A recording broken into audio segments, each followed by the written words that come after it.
falar das minhas impressões, assim, eu me considero bom de escutar. Eu sou um escutador, né? Meu trabalho é documentarista, é escutador. E, pô, que bom que eu vim aqui. Foi uma tarde sublime. Achei incrível. Eu conhecia seu trabalho, mas assim de ver uma coisa no YouTube e a maneira como você conta a história é maravilhoso, porque às vezes me incomoda quando o contador de história ele se sobrepõe na interpretação à própria história. Parece o que a gente chama de overacting, sabe? Me incomoda às vezes. É claro que a intenção é boa, mas me incomoda. Agora, eu fiquei muito impressionado com o minimalismo, como você desenha a história e nos conduz. Eu embarquei completamente, assim, teve momentos de angústia profunda. Quando ele acendeu a vela e pingou a vela nela, eu fiquei arrasado, sabe? Assim, tipo, fiquei muito mal, mas é vacilão num nível. Só que, nesse momento, eu tinha a nítida sensação que não ia ter final feliz. Então, eu fiquei triste, mas muito triste mesmo. E aí entrou ainda aquela música, né, que fala do amor que foi-se embora, e meu coração se quebrou mesmo, assim. Então, eu acho que a maneira como vocês contaram a história, eu não sabia mais onde eu estava, eu dei uma viajada total. E é muito legal, porque eu trabalho com imagem, né? E o legal do livro e da contação da história é que a imagem é toda sugerida por palavras, e no caso dessa combinação de vocês, por sonoridades, que era muito sutil, né, o trabalho sonoro. Então foi uma viagem incrível. Aí depois a história da bota vai para um lugar de uma comicidade assim, né, meio suassuniana, uma coisa assim completamente. E a Thalita tinha me alertado que a coisa caminhava por esse lado do fantástico, mas é um fantástico meio sul-americano, né, diferente de Lewis Carroll, é um fantástico meio indígena. Então, apesar de ser uma história portuguesa, tem uma abordagem que eu vejo muito comum nos mitos indígenas aqui da América, que tem essa figura do trickster, ele tentando levar vantagem, dar a volta por cima e se ferrando. E aí me surpreendeu, porque eu estava achando que eu ia terminar triste, que seria uma história com um final... mas aí, graças a Deus, eles mataram o pai... Mataram o homem para a história não ficar triste, né? Mas sublime, gente, assim, uma aula de contação de história, de como o sutil é superior ao enfático, né? Não precisa ser enfático na sonoridade da música, na maneira eu aprendi contigo, escutei agora. Falei, quanta sutileza para desenhar a história, para contar, e a presença de espírito, de não estar nada muito decorado. Então, acende uma luz, você imediatamente está observando que aquela luz acendeu.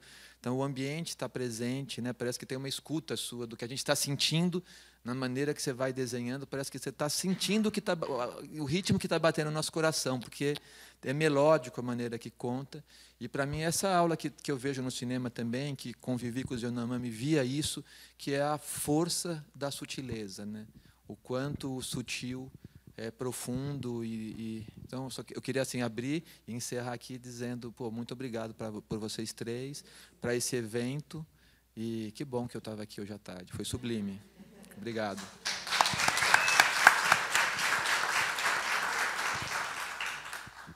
Boa tarde.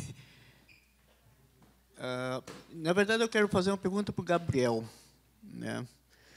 Como foi essa coisa? Porque a Regina a gente já conhece contando história. Agora, o Gabriel entrando dentro dessa história, né, tocando seu acordeon, como é que foi isso? Como é que tu conseguiu entrar? No tempo, no momento, e comovendo todo mundo com aquele... né? Como é que foi isso? Como é que é para ti? Bom, na verdade, não é tanto eu entrar na história, mas a história entrar em mim, né? Porque eu gosto muito de história, sempre gostei. Você vai lá na minha casa, você vai ver a biblioteca é toda de mitologia, lendas, contos. É uma coisa que me captura muito, eu gosto muito. Então, não é uma coisa que eu acho que demanda muito esforço, ao contrário, demanda esforço para sair da história. Eu fico, né, eu acho que às vezes eu percebo, eu com a Regina já fizemos um trabalho com muitos músicos assim, né? E às vezes eu percebo que o músico se envolve demais com a música. E a música vai levando ele, hipnotizando ele, e ele vai embora da história. Eu acho que essa a gente tem que ficar nesse lugar em que a música está sempre... a música também está sendo encantada pela palavra, e a gente fica nesse jogo permanente, né? Então, ele comentou da sutileza. Eu acho que é isso. Quando você começa a ter um discurso muito muito grandioso, musical, e criando você começa a falar demais, vira duas pessoas contando duas histórias ao mesmo tempo. Então, a gente tem que estar sempre assim nesse jogo sutil de diálogo mesmo com a história, mas não criando um discurso paralelo que leva para outro lugar. Porque a música, de fato, se deixar levar por ela vai pedindo continuidades que são dela e não da história, né? Então, a gente tem que estar sempre voltando para essa... Né, se a música vai... Né, então, nesse sentido, a gente se afinou muito bem, eu acho. Acho que nós dois nos apaixonamos pela história, então a gente está sempre encantado com a história, e a música acaba ficando encantada pela história, né? Encantada no sentido de mágico mesmo, né? Ela começa a fazer parte ali, né? E eu acho que esse é o que eu sinto que é a qualidade principal de quem vai trabalhar com narração, é amar a história, tem que gostar de história, senão o cara começa a fazer uma outra linguagem. Não sei se quer falar um pouquinho de como é para você, não? Vamos continuar a roda? Não, pergunta.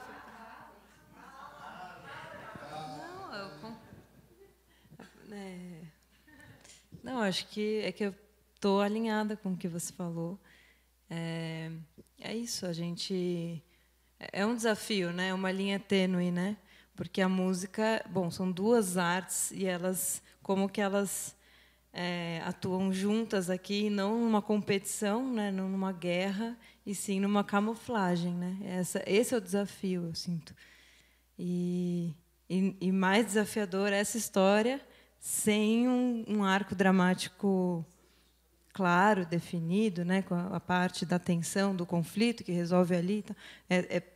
Então, isso foi desafiador, né? Até assim, não só como narrativa para você, eu acho, mas para a nossa entrada com você. Enfim. A pergunta é porque eu acho que, às vezes, a gente... quando vê a maneira como a Regina contou, né, e pela experiência que ela tem, pode pensar que tenha sido talvez fácil ou simples, ou que tenha dedicado pouco tempo. Então, eu queria que vocês contassem um pouquinho assim, do processo, com tantos anos de experiência contando história, para contar história e trazer essa coisa tão sutil, também, às vezes... Não é fácil, que às vezes a gente se aprimora e vai fazendo umas coisas meio complicadas, né? E essa tinha uma simplicidade.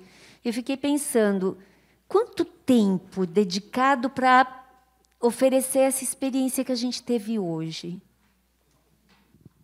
Só antes de passar para a Regina, falar uma frase do Tom Jobim, que ele fala que música a gente não escreve com lápis, a gente escreve com borracha.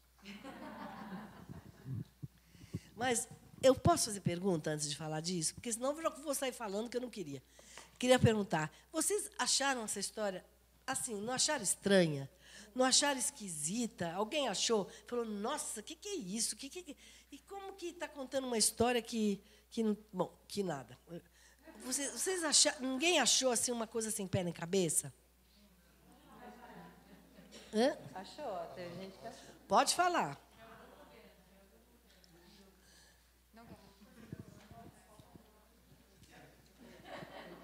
Pode falar, gente. Estou aqui, ó, a Sirlene. Queridos, primeiro, muito obrigada pela experiência. Achei essa história tão inusitada, assim, né? Me surpreendeu em tudo. E eu também fiquei encantada pelo que a gente recebe como simples, né? E eu sei o quanto é difícil ser simples. E quando alguém me vê torneando a cerâmica no torno, sempre fala, é tão fácil, né? E essa facilidade é muito difícil mesmo de alcançar a tempo, né, Madá, como você falou. A gente que fica querendo saber detalhes desses meandros, né, para alcançar esse fácil, esse simples que aparece para a gente, né? Então, assim, o que foi difícil? né? O que foi mais difícil? Era a minha pergunta. E também quero saber como foi, porque já assisti muitas vezes, né, vocês dois trabalhando. Como foi a chegada da Thalita com canções que têm letras? Como é que foi isso para vocês? Como é que foi essa escolha? Quem trouxe? A gente quer saber de tudo, gente. Making off. Making off. E quando tu coloca, Regina, a pergunta, né, se causou um estranhamento, acho que é um movimento de idas e vindas. Teve momentos que causou um estranhamento, por outras vezes me senti muito acolhida, porque, como o Gabriel fala, tem muitos resquícios ali de outras coisas. Por hora me lembrava a jornada da Fátima Fiandeira, por hora me lembrava Câmara Cascudo, né, a Princesa Gigante. Então, ao mesmo tempo, esses vários fragmentos vão nos trazendo essa sensação de acolhimento. O colega lá atrás mencionou a questão da sutileza, outras pessoas a questão da simplicidade.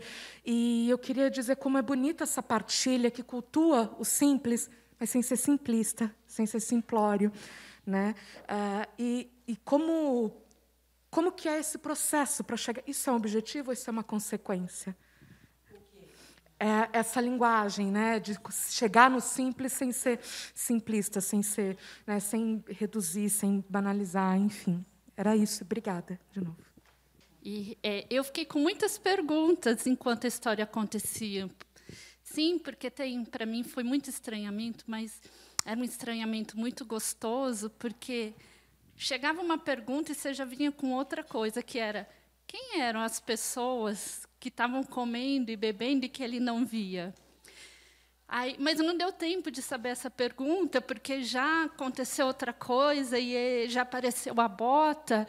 E de onde veio essa bota? E ele, de repente, já pegou a bota. Então, assim, era tudo tão complexo e, ao mesmo tempo, tão delicado e tão simples, e como se você estivesse desfiando um novelo que tivesse todo emaranhado. Era essa a minha sensação, das coisas estarem ali todas emaranhadas e estão se desfiando, mas vai dar certo. Uma hora vai dar certo. E eu estou emocionada aqui também, porque eu acho que é isso. É uma história que parece que ela não termina e já começa uma outra história dentro dela. E isso é incrível. E vocês conduziram a gente de um jeito tão gostoso que tudo bem, tá? Eu ainda não entendi, né, mas está tudo bem, porque ele está indo, ele vai chegar, e assim é incrível, porque vocês criaram essa atmosfera do encantamento, essa coisa que as crianças com facilidade navegam e que a gente adulto fica querendo respostas. Então foi mágico. E aí eu vou usar a mesma. Eu e Regina, a gente se encontrou rapidinho hoje. A gente falou que ontem a palavra foi delicadezas, e eu acho que essa é a palavra também. Foi um momento de muitas delicadezas. Muito obrigada. Duas coisinhas só. Eu vou voltar para o depoimento da Thalita e do Gabriel, discutindo essa questão da música, né? Porque eu sou muito resistente, porque eu adoro ouvir o contador completamente, ele e a voz dele. Quando eu vejo... Eu trabalho sobre o Nossa, eu fico... Quando tem um contador porque fica muito mais evidente a potência dessa arte quando você vê um bom contador de história, só ele em cena, e a voz, e tudo acontece. Quando eu vejo um contador assim, sem mais nada, ele e a voz, e eu fico... E aí eu falo, puta, né? Então tem uma resistência quando entra a música. E daí, para mim, eu fico... em princípio, eu acho um monte de problema até eu conseguir embarcar. Porque eu fico... E aí, em alguns momentos, e já aconteceu em outros momentos, porque eu já vi várias vezes vocês juntos e tal, de falar isso mesmo que você já falou, até para chegar nesse lugar. Eu acho que já teve isso de ser over, né? E de algumas vezes, eu particularmente, né, desse lugar que eu estou de vontade de observar, de falar atrapalhou, ou de falar, nossa, bem que nessa hora a música poderia desaparecer um pouquinho, dar um respiro, e deixar até essa nuance, tem uns refrões de voz solo, tem uns refrões de, sabe? E aí, aqui eu acho que eu senti muito, compartilho de muito do que a galera falou, mas, talvez pela minha resistência, eu fico identificando uma melodia e um ritmo da Regina, ou da contadora, e aí, quando eu identifico, da minha percepção, algumas fricções, e aí vira ruído para mim, porque eu estou muito no que ela criou, e aí, quando o meu ouvido identifica que aí vocês estão quase indo para uma outra direção, ou até mesmo, eu não estou dizendo que foi, mas quando para o meu ouvido está querendo levar para isso. Ou, às vezes, porque tem uma outra questão muito interessante, que é as pontuações, né? As pontuações da história, daí as pontuações que o contador dá, e que daí, de repente, o contador, metaforicamente, colocou uma vírgula, mas a música ignorou e foi, né? Então, às vezes, para o meu ouvido, dava umas coisas. Eu falei, puta, que eu queria, né? Então, essa é uma que estava perguntando sobre percepções. Então, essa é desse momento, desse diálogo, né? E a outra é a sua pergunta sobre, vocês não acharam essa história, né? Porque quando a gente, já adiantando alguma coisa de quem está trabalhando com 5 pontas, com o grupo 5 pontas, né, e esticando para o trabalho do conteúdo do Boca do Céu, quando a gente discutiu numa reunião essa história da garça, eu fiz até uma narração resumida na reunião dessa história e tal, aí a coisa que vem é esse mosaico de motivos, né, para quem já tem um repertório super extenso, né, e fica falando, pois esse mosaico de motivos, como que ele consegue encaixar e contribuir, e para quem já está acompanhado com um movimento do conto tradicional e consegue prever algumas coisinhas, esse mosaico inusitado dá a rasteira, né? E aí, quando essa história ela traz muito isso, né? E aí você fica identificando, mas qual que é o motivo principal, um dos motivos principais? E que daí eu acho que para as contadoras de história que adoram a questão da participação do feminismo no conto tradicional lido contemporaneamente, é que o principal motivo dessa história, para mim, é o motivo de Eros e Psique, contado pelo Apuleio, e que ela inverte, né? Então, o Eros é a garça, né? Passa a ser e o Antônio é que é a Psique. E essa é tão evidente, porque até uma coisa, por mais que ela transformou um monte de coisa, um dos motivos mais fortes é ela mantém idêntico ao que o Apuleio usa, que é o motivo da vela pingando no rosto quando a Psique chega com a vela e aí o Eros, né, desaparece, e o desespero do final feliz que ele estava, né, para quem fala assim, até que ponto ela vai subverter essa versão tão antiga do Eros e Psique, porque aí a gente sofre com o desespero da Psique de ter perdido o Eros, e a mãe que tinha contribuído para nada dar certo se condói, né, a Afrodite, e a Psique vai habitar com os deuses lá no Olimpo. E aqui a gente tem esse Olimpo, que é esse final feliz, depois que o pai... então, tem essa ideia desses motivos e como que eles são concatenados. Se você falar assim, para mim, o principal motivo é esse, eu falo tudo bem. Não tem problema nenhum, você está falando da sua recepção, né? E é perfeito. Mas, por exemplo, para mim não é. Quer dizer, não foi durante o processo. Por quê? Voltando agora, se conseguir ver algumas das perguntas, né? Quero falar rápido.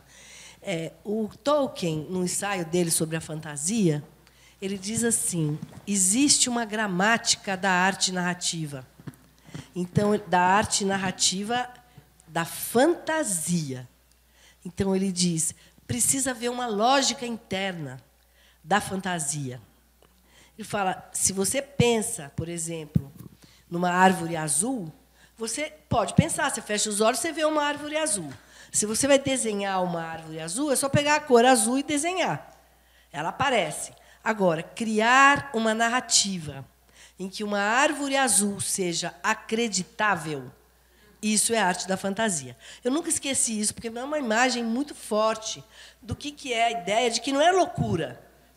Né? Porque, às vezes, os educadores chegam para as crianças e falam, inventa uma história aí, da sua imaginação. Aí não tem nada a ver nada com nada, mas é da sua imaginação. Acontece que a gente está acostumado com essas narrativas que têm essa lógica interna.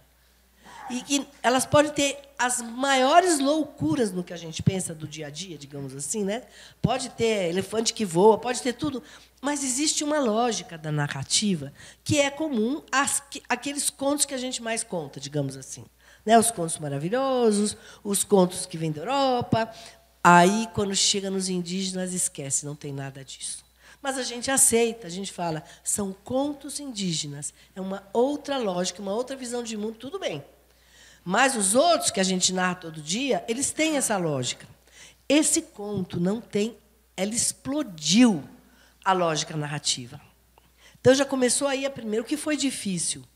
Eu estava doida para ver as pessoas escutando.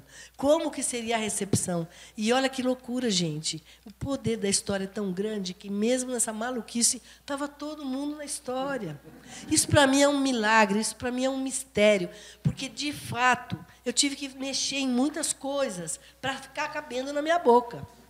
Tem coisas nesse conto que vocês não acreditam. Mas quem que era? Era o quê, afinal de contas? Era rio ou era mar? É rio e mar, é tudo a mesma coisa. Não tem diferença nenhuma. Hã? O peixe do rio que vai pro mar. É tudo, não. E as coisas assim, a garça que é invisível, você não entende se ela é visível, como que ela é invisível. Não tem nenhuma explicação sobre isso. Né? Você fala, mas ela era invisível, mas de noite ela virava moça. Como que ela virava moça? Eu falei, vou esquecer tudo isso, porque senão vai ser uma chatice. Eu vou explicar o que é. Na história não explica nada. Mas eu tive que mexer no texto para ficar audível e ter uma fluência de arte narrativa, que esse conto não tem. E eu fico imaginando as crianças maravilhadas escutando a Cecília, o poder dela de narradora. Porque essas crianças ficaram tão maravilhadas com essa experiência que eles quiseram fazer um livro em homenagem a ela. Agora, se você lê os contos, você fala, meu Deus, não tem pé nem cabeça. Tem todos os motivos dos contos tradicionais literalmente misturados. E mais, eu acho que isso tem a ver com uma época da arte narrativa no campo brasileiro em que realmente esses motivos foram se perdendo. E que essas narradoras... Eu conheci senhoras que falavam para mim, não tem ninguém para contar, ninguém mais quer escutar. Então, para elas, já misturavam tudo. Já. Um conto com o outro, a princesa que vinha não sei do que, já era uma bagunça, por causa da falta de hábito de contar. E deve ter 1000 motivos, não importa, mas, de qualquer forma, isso foi no começo do século XX, né? Então, isso já tinha passado por uma longa tradição de histórias se deteriorando, ou se misturando, ou virando outras coisas, né? Então, o primeiro desafio foi, nossa, como que essa história cabe na minha boca? Como que ela faz sentido para mim? Porque, desse jeito que a gente leu a primeira vez, eu li, né, para vocês, lembra? É assim uma coisa que você fala, tem que ler tudo de novo, porque não dá à primeira vista mesmo. Né? Por causa disso que eu estou falando, do encadeamento, né, enquanto arte da fantasia. E, depois disso, eu fui descobrindo um caminho. Gente, e a voz? Eu não vou fazer caipira. Dona Judite só existe uma. Não vou trazer. É porque a Dona Judite é uma das pessoas que mora dentro de mim. Nessa caixa torácica que é a minha. Porque tem, mas assim, essa foi o maior desafio.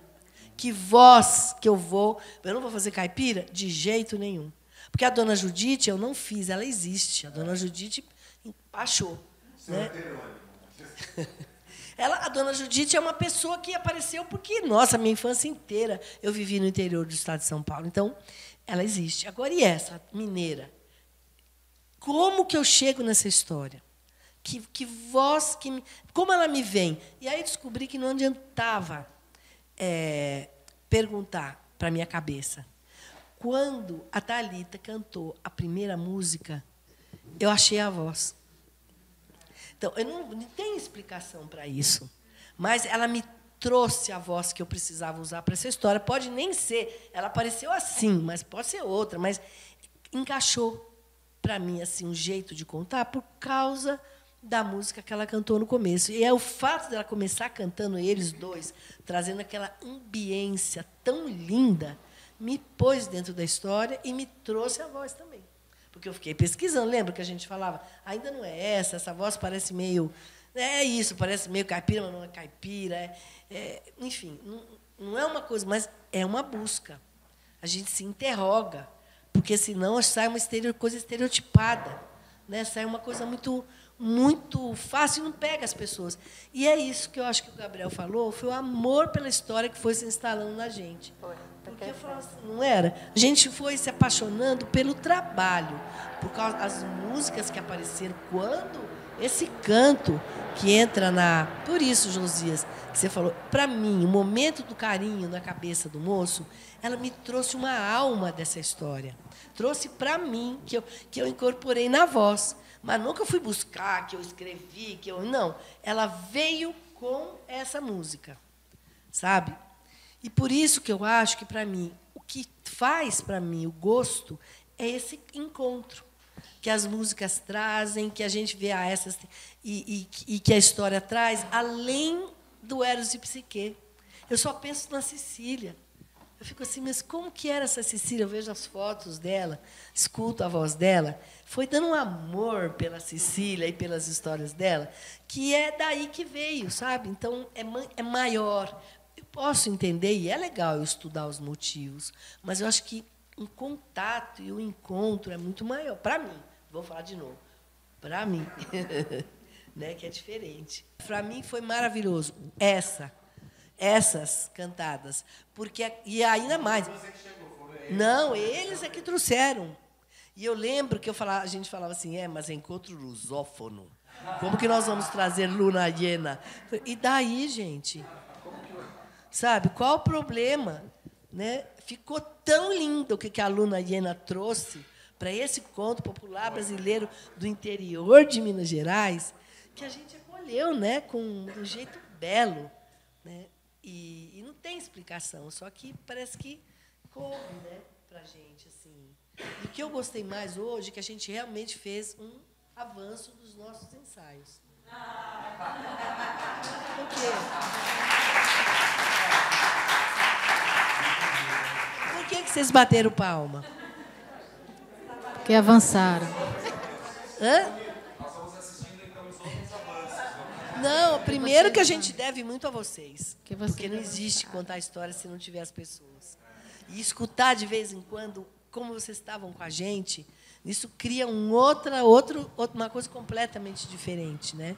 Mas isso também, mas achei que a gente azeitou aqui uma situação que ainda não tinha acontecido, aconteceu aqui. Então, obrigado para vocês também. Quem que falou que queria falar ali? Regina, tem várias pessoas, mas o microfone está comigo, então vou aqui. Então eu vou falar. Socorro Lira aqui. Socorro Lira aqui, Regina. Antes, socorro, cadê? Antes, eu só quero falar uma coisa que senão eu vou esquecer. Teve uma coisa que contribuiu muito para essa história. Eu, essa noite, achava que eu não ia conseguir contar, que eu ia tossir no meio da história. Mas teve umas moças de Santa Cruz do Sul. Falei certo o nome? Falei certo, vovô? Que fizeram uma sopa para mim, mandaram levar para mim no hotel. Gente, essa sopa restaurou tudo. A sopa, o poder que ela teve de me falar. E também as meninas da produção que ficaram cuidando de mim hoje. É muito bom alguém que cuida da gente. Então, foi tudo isso que ajudou a história a sair também. Fala, socorro. Boa tarde. É rapidinho, duas coisas. Uma, quando eu era criança, no sertão da Paraíba, o povo contava história e não pensava sobre contar história. Era muito incrível, porque a minha família, o povo do sítio, se juntava assim para contar história, né? E aqui em São Paulo foi um dos lugares que eu pude rever isso na sua casa, inclusive, como o povo se apinha para ouvir história, né? Era exatamente assim que se contava no sertão da Paraíba quando eu era criança, então faz um tempinho já. A outra coisa é sobre a história, que é muito impressionante e tem um ritmo que é cinematográfico. E eu fiquei pensando, é um filme fantástico, né? Como seria contar isso com a câmera, sabe? Porque o que você fala está tão bem encadeado, cada sequência e tudo, que são rubricas, né? Então, é pegar a história. Eu fiquei encantada, assim, porque é muito cinematográfico. E vai para um canto, vai para outro, a gente não larga um minuto. E tem um ritmo muito, muito bom. Não é? A música cantada é sempre uma questão numa trilha sonora. Porque eu vi como filme, né? Sei lá, eu fui vendo como filme. A música cantada é sempre uma questão, a música de cena, né? Mas eu acho que a música foi junto também. Eu achei tão impressionante, que seria tão incrível. Tem cineasta aqui. Eu sou uma apaixonada por cinema e interessada no assunto. Fiquei pensando como que é contar isso com a câmera, sabe? Porque contar assim é maravilhoso, né? E fiquei pensando, eu fiquei vendo, eu vi tudo. E como a gente vai, ninguém hesita. É demais, é impressionante. E, principalmente, essa coisa que não tem né, o que a gente já está acostumado na narração, né, na narrativa clássica, né? Aborda, aí desenvolve, depois tem o clímax e pá. Não, né? Vai. Então, é um estilo muito... Se fosse um filme, seria uma cineasta, você, sei lá, outra pessoa, uma cineasta que inauguraria um jeito próprio de contar a história, como tantos outros, né? Tantas outras. A Cecília... Eu só queria dizer do quanto eu fiquei feliz que eu vi um filme. Quando eu tiver muito dinheiro, vamos fazer esse filme. Vamos fazer. Grata, maravilhoso, grata por tudo. Amei. Posso comentar uma coisa aqui? Que falou de cinema. Vou desabafar aqui um trauma de infância. Eu me lembro quando eu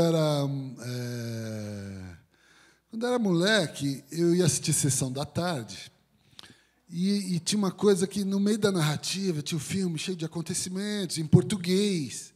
E eu tinha um trauma, porque quando começava a entrar uns violinos naqueles filmes americanos, eu sabia, puta, agora eles vão começar a cantar em inglês, não vou entender nada do que eles estão falando e vou perder o fio da história. A música nos musicais americanos, para mim, entrava como um ruído incômodo. Né? É interessante. É uma coisa que, de repente, estava numa história interessante, contada em português, e aí entrava um... Caramba, tem que esperar a música passar para continuar a história, entendeu? Então, e aí eu fico pensando, né, nisso, né, que o Josias falou, né? Eu acho que tem mesmo a gente tem que fazer um pacto, né? Eu tenho um amigo, por exemplo, músico, não vou citar nomes, que ele não consegue jogar, por exemplo, ele tem dificuldade de jogar. Brincadeira, ele é muito brincalhão, faz piada o tempo inteiro, mas jogo formalizado. Assim, vamos jogar baralho, vamos jogar, sei lá, detetive, jogar qualquer jogo muito formalizado, ele fica irritado, ele começa a sabotar, começa a fazer piada e avacalha o jogo, ninguém quer jogar com ele. E aí eu fico pensando nesse pacto que a gente faz mesmo quando a gente entra numa fruição artística. A gente entra no jogo, você vai assistir um teatro. Você sabe que o cara não é, que aquele palco não é o palácio, que aquilo não é... Não sei, mas você faz um pacto como público, fala, eu vou acreditar que isso aqui, a partir de agora, é um palácio e que esse cara é o rei, e eu vou brincar de acreditar que é isso. Né? Então, assim, não é só o artista que te convence, né, que ele é o rei. Tem um lado dele, artista, né, incorporar o rei ali e, de certa forma, de contagiar. Mas tem um lado de você querer jogar também. Né? Então, assim, eu estou disposto a jogar essa brincadeira aí. Então, aí você... E aí você tem todas as memórias que você traz das suas fruições artísticas e que te permitiram entender aquela linguagem. Eu adoro sempre contar isso, que A gente fala em mnemônico, né? Mnemosine, eu sempre gosto de lembrar disso. A mnemosine, vocês sabem de quem a mnemosine é mãe? A mnemosine, a deusa da memória, é a mãe das musas. As musas são filhas da memória. Então é muito legal isso, porque se você sempre joga aquele jogo, entende as regras daquele jogo, isso está na sua memória afetiva de fruição, daquele tipo de fazer estilizado que a cultura criou, né? Você pode jogar junto, senão você fica aquela história, você fica meio fora do círculo, né? Então, assim, se você só gosta desse jogo, esse é um tipo de jogo. Esse aqui é um outro tipo de jogo. Agora nós estamos jogando juntos um terceiro jogo, que não é nem esse jogo e nem esse jogo. Aí cabe a nós, com vocês, de que esse violino que vai entrar no meio do filme pode ser legal, ou vocês podem achar isso uma porcaria, entendeu? Assim, e está no direito, né? Que todo mundo está no direito de usufruir, de entrar no jogo ou não entrar. Meu amigo não gosta de entrar nos jogos, então a gente para de chamar ele para jogar esse jogo. Fala assim, ó, vamos lá quando tiver uma roda na fogueira, contar piada, zoar, fazer piada com os outros, ele vai jogar muito bem esse jogo que ele gosta. Agora, esses jogos de tabuleiro, de coisa, ele não gosta, por que a gente vai chamar ele? Vou falar pedi o microfone primeiro aqui para Kalinde, porque eu vou completar esse jogo que você fala, né? Eu trabalho muito com a literatura, com os livros, e em especial com os livros ilustrados, que são aqueles que contam a história através da palavra, da imagem, da estrutura do objeto, né? Da materialidade. Um não é melhor que o outro, e os três e tudo conta junto, né? Se tirar um, deixa de ser aquela história, passa a ser outra história. E quando eu tive essa oportunidade de assistir vocês, eu me senti lendo esse livro ilustrado. Não daria para tirar uma peça desse jogo, porque vocês estavam contando uma história juntos, né? E a cada ritmo, a cada entrada de cada um, era como um virar de página, era como um trecho da história que cada um estava trazendo. Então, foi muito bonito. Eu tenho grandes mestres aí que nos ajudam a estudar o livro ilustrado. O Odilon Moraes sempre fala que é uma virada de esquina, né, uma virada de página, é sempre uma surpresa. E eu fui me sentindo nessas surpresas da história. Como uma outra, né, colega colocou lá, não dava tempo da gente esmiuçar um detalhe, porque a gente já tinha virado a esquina e já estava numa outra cena. E que está tudo bem a gente passar por ela, porque a história não acabou aqui, a gente vai embora para casa com ela dentro da gente. Então, pode ser que eu precise voltar naquelas ruas que ela foi passando, na bota, no momento do voo, no momento que ele chega na casa. Então, quantas vezes eu vou revisitar o que vocês fizeram aqui, né, na minha memória, talvez não buscando uma explicação, e sim buscando mais conexão com cada cena que eu fui vivenciando aí, enquanto vocês contavam. Então, lembrei muito do livro ilustrado, que é o meu objeto de estudo, minha proximidade profissional, e o quanto é isso, é o que a arte faz. E existem muitas formas, muitas linguagens, e para mim essa linguagem ficou incrível. Parabéns. Eu queria dizer que eu achei muito interessante como a música compôs para mim um espaço, porque não havia no texto uma descrição completa dos lugares. Quando começa a primeira trilha, me vem uma coisa latina, talvez. E depois, conforme foi, em algum momento eu achei que era uma coisa brasileira. E depois, em outro momento, eu pensei, não, essa é uma história europeia, eu tenho certeza. E aquilo foi se desdobrando de tal forma que a gente chegou no lugar das histórias, que é aquele que não há e é todo. E isso, para mim, foi lindíssimo. E eu acho que a música trouxe os lugares, e trouxe muito mais do que os lugares, mas me trouxe o que não estava na palavra e de composições. Assim, então, lindíssimo. Minha única pergunta é, acho que vocês devem concordar comigo, eu queria saber qual é a próxima sessão. Obrigada.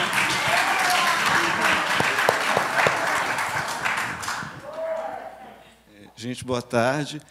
Primeiro, parabenizar demais Regina, Gabriel e Thalita. E eu fui tocado de tal forma que eu não sei se eu vou conseguir falar aqui, mas, enfim, eu vou falar da minha percepção, das minhas sensações. E porque uma coisa que está me movendo aqui até agora é o desejo de chegar em casa e pegar esse livro e ouvir, porque eu tenho o livro, já ouvi já faz um tempo todas essas histórias. E tem uma coisa aí, né, que Regina destaca, que é muito forte, né, que esse mosaico, né, esse cruzamento de coisas, né, que faz a coisa ficar muito louca, assim, no sentido do nonsense, né, do cruzamento.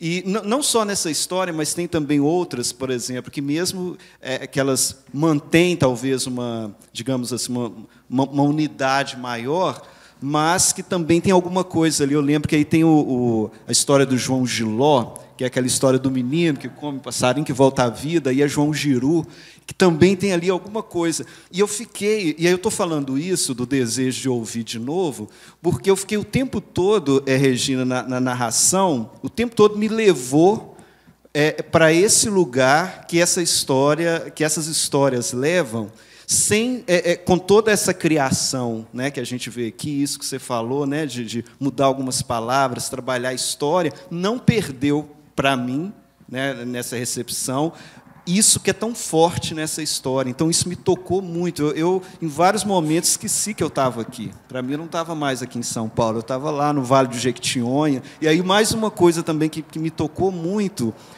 a questão da linguagem, né? Assim, eu de Minas, né? Estou vindo de Minas Gerais, e a Regina para mim foi muito mineira. Ela falou assim: eu não quis, né? Tem essa coisa o risco que é você arriscar um dialeto e aí cair nessa coisa do estereotipado, né? Mas o ritmo que foi dado, o ai, né? Que apareceu ali volta e meia, isso que o pessoal falou da delicadeza. Então isso me levou total assim para o Vale do Jequitinhonha mesmo, assim. Então a sensação foi muito bacana, né, de ver o que tem nessa história com uma força tão grande sendo mantida depois de todo um trabalho, né, com a história. E tem isso que o Josias falou, né, da música, mas para mim, assim, acho que tem isso que o Gabriel falou, né, esse cuidado de não deixar que a música de repente vá para um outro caminho, né, e aí se transforma em música ou canção e não mais em história, né? Eu achei que a coisa se encaixou muito, né? Isso que o pessoal falou aqui, né? É uma sutileza, né? Ali a melodia é quase cantando, né? Contando histórias juntos, né? Então me tocou muito. E eu estou com esse movimento. A primeira coisa que eu vou fazer sábado, quando eu chegar lá em casa, lá em Belo Horizonte, é pegar esse livro para eu ouvir de novo, porque eu tive exatamente né, isso que me toca nessa história, com a voz da Cecília, aqui com vocês. Eu achei isso bonito demais. Queria destacar isso, sabe? Perguntar, você não achou nada forçado na linguagem? Exatamente isso. Isso que você está falando agora? Não, de forma alguma. Sabe? Não tinha uma caricatura, não, por exemplo. Eu estou falando disso porque isso eu me preocupa muito, assim, porque, por exemplo, como eu cresci no Vale do Jequitinhonha, quando eu vou contar histórias, eu tomo muito cuidado eu já perdi um pouco do Vale, né? Estou lá em Belo Horizonte, então eu tomo muito cuidado para não deixar que vire caricatura algo que é tão meu, né? Não transformar eu próprio em caricatura. Então, isso para mim ficou longe aí com você, né? Com você. Ficou muito, sabe? A naturalidade, o modo como, né, a história está com você. Era a Regina contando, né, que está ali, que se deixou tomar com a história, né, mas, ao mesmo tempo, se deixou tomar com uma força tão grande que nos leva para esse lugar da história. Sabe? Então, isso, para mim, foi uma sensação. Assim, eu saí daqui, assim, em vários momentos, e fui embora, conectando com um monte de coisa. Então, muito bacana, demais mesmo.